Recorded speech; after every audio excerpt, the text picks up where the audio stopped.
In less than 4 days from now, Turkey will be heading for its presidential and parliamentary polls. Millions of the Turkish people will be heading to the polling booths to pick their next leader, a position that has been hogged by Recep Tayyip Erdogan for the last 2 long decades.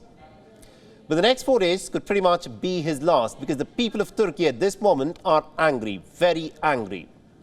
They're still grieving from the loss from the massive earthquakes that shook Turkey. They haven't forgotten as to how thousands of buildings just collapsed in front of their eyes and how they lost their loved ones, homes and everything else that they possessed.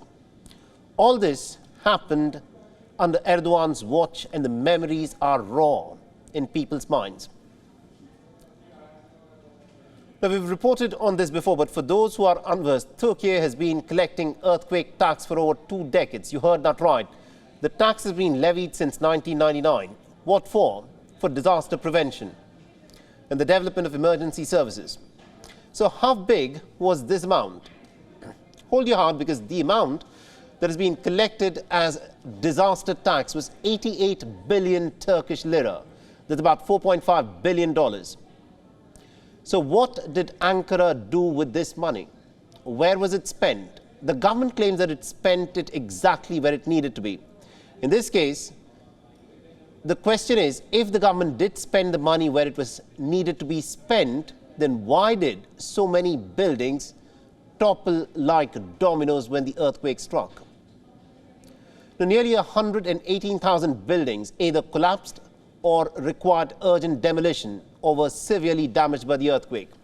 And this is according to the government data. Who knows if this data has been downplayed?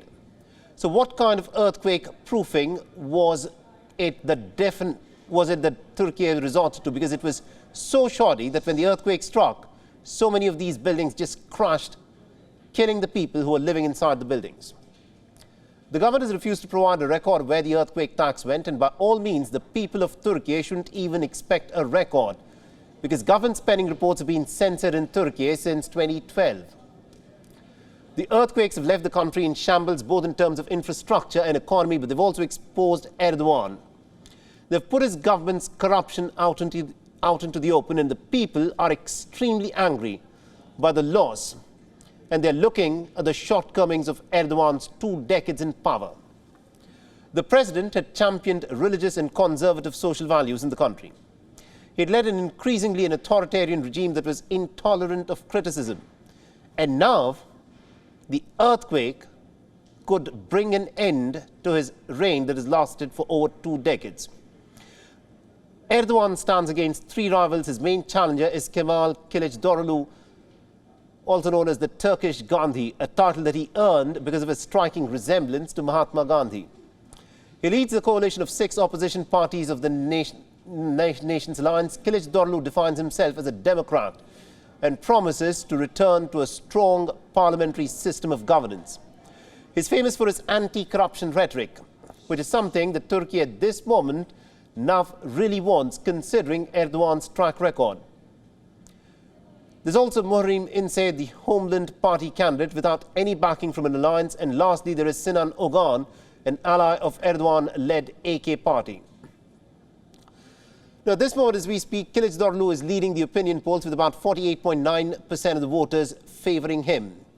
Erdogan is still behind him with 43.2% of the voters. İnce and Ogan lag far behind with just 4.8 and 3.1% of the votes likely to go to them.